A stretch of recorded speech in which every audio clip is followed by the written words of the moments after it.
Après que Dieu eut détruit le monde entier au jour de Noé, la première personne qui vint sous la malédiction de Dieu fut Cham, Genèse 9, 25. Cham fut le père de Canaan, Ham en hébreu. Noé, le prédicateur de la justice, s'enivra et sa nudité fut découverte dans sa maison. Le premier homme qui vit cela fut le propre fils de Noé, Cham, Ham. Il courut dehors crier la nouvelle à ses deux frères. Quel acte d'irrespect. Mais lorsque les deux autres fils entendirent cela, ils ne regardèrent pas la nudité de leur père. Ils marchèrent à reculons et couvrirent sa nudité avec une couverture. Cham, Ham eut un cœur rebelle. Noé, l'homme hautement estimé de Dieu, faillit. Mais au moment où il faillissait, cela donna une occasion pour la rébellion de se manifester. À cause de cette rébellion, Cham se plaça sous la malédiction. Les autorités nommées par Dieu peuvent faillir, mais ce n'est pas à nous de leur résister. Sans se soucier de savoir combien déraisonnables elles peuvent nous paraître, nous sommes commandés de leur obéir et non pas de se rebeller contre elles. Nous n'avons pas l'autorité pour faire cela.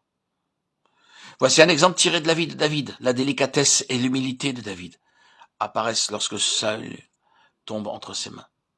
David épargna la vie de Saül. David résolut qu'il ne lèverait pas la main contre loin de l'Éternel. L'autorité spirituelle est une affaire très sérieuse.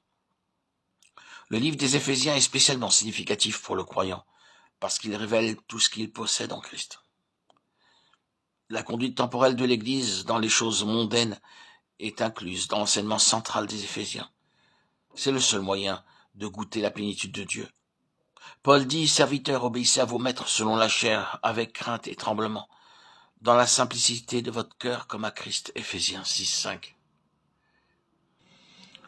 Ces principes sont applicables pour n'importe quelle relation avec les employeurs. Quel que soit notre patron sur notre lieu de travail, nous devons servir comme étant sous l'autorité du Seigneur.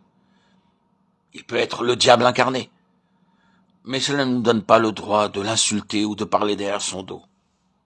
Quoique des employeurs soient enclins à avoir en vue beaucoup de bonnes choses pour les employés, le Seigneur voit tout et récompense tout.